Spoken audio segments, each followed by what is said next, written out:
Lorsque ce véhicule s'approche de l'école, personne n'imagine qu'une tragédie est sur le point de s'y dérouler.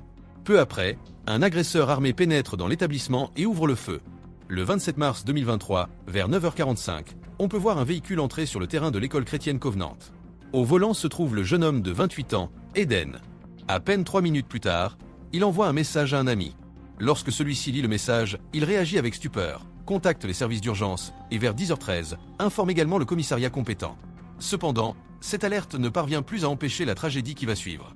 Vers 10h11, on voit les portes de l'école être forcées. Eden entre armé de 2 fusils et d'un pistolet, tout en portant un gilet tactique.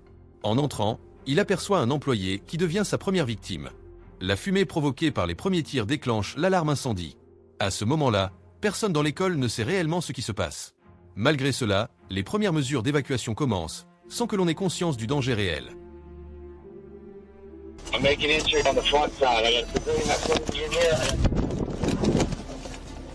Il s'équipe immédiatement de son arme longue et obtient les premières informations sur la situation. Une enseignante est sur place et fournit des informations ainsi que des clés à la police. Okay.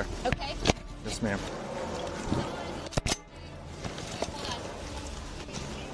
Yeah.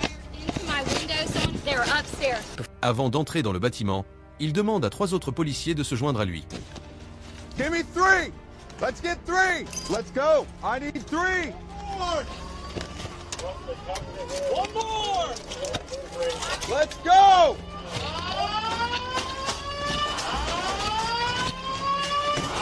Metro Police! L'expérience montre que la police doit agir immédiatement afin d'empêcher toute nouvelle menace. Pour cela, il est nécessaire non seulement de disposer d'une plus grande puissance de feu, mais aussi de pouvoir couvrir plusieurs angles en même temps, ce qui exige une équipe complète. Les écoles sont des lieux particulièrement complexes. Avec leurs couloirs sinueux, leur grand nombre de salles et de portes, elles présentent de nombreux risques pour les policiers. Derrière chaque coin, chaque porte ou chaque salle peut se trouver l'agresseur armé. Tant qu'il n'y a pas d'indice clair sur sa localisation, tous les espaces doivent être vérifiés. Une communication claire et à voix haute est essentielle.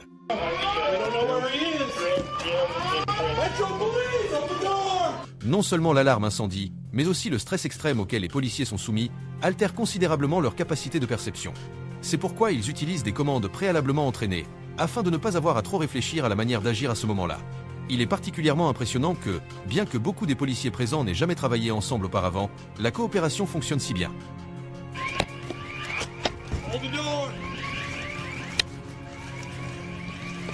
Next. Le policier que nous suivons à travers la caméra a déclaré plus tard, lors d'une interview, qu'il se trouvait dans la région uniquement par coïncidence. I really had no business being where I was. I made entry with the personnel I had, and luckily I had some.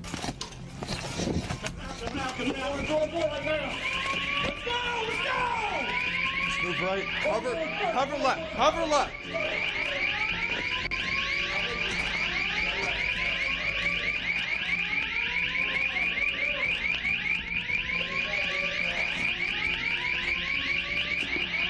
Take this with me. Take this. No, that's locked. Take this door. Take this door. Take it.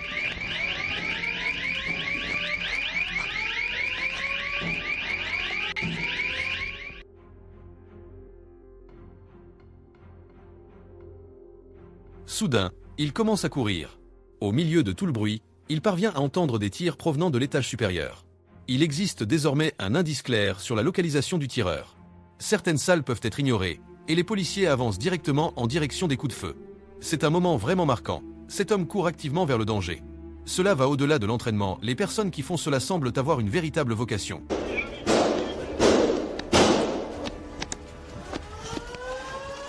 Aucun entraînement au monde ne peut préparer complètement quelqu'un à une telle situation.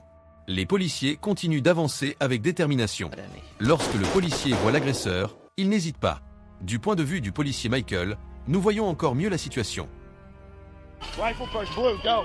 Go, go, go, go, go. Go. Move. Move.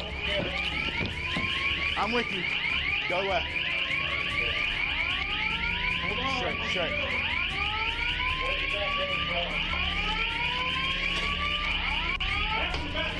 Right here, right here, right here, right here. It's locked. Go.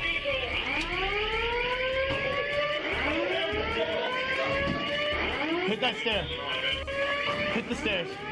Go. Go stairs. Go stairs. Go. Go, go, go, go, go. Go, go, go. I got it. Go. Ready? One down. Keep pushing. Go. Shots fired. Shots fired. Shots fired. Move.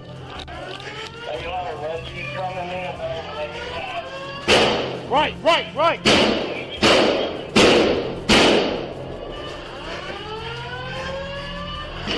Push with LPVO.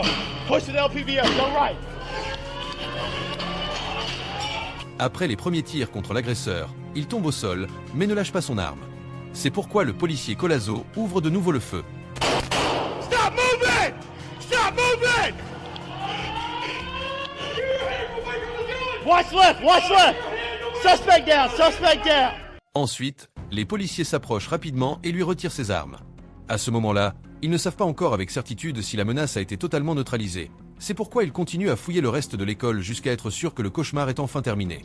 Vers 10h27, seulement 14 minutes après le premier appel d'urgence, l'agresseur a été neutralisé par la police.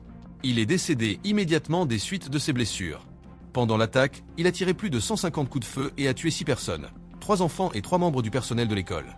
Lors d'une perquisition ultérieure à son domicile, d'autres armes, un plan détaillé de l'école et un manifeste ont été découverts.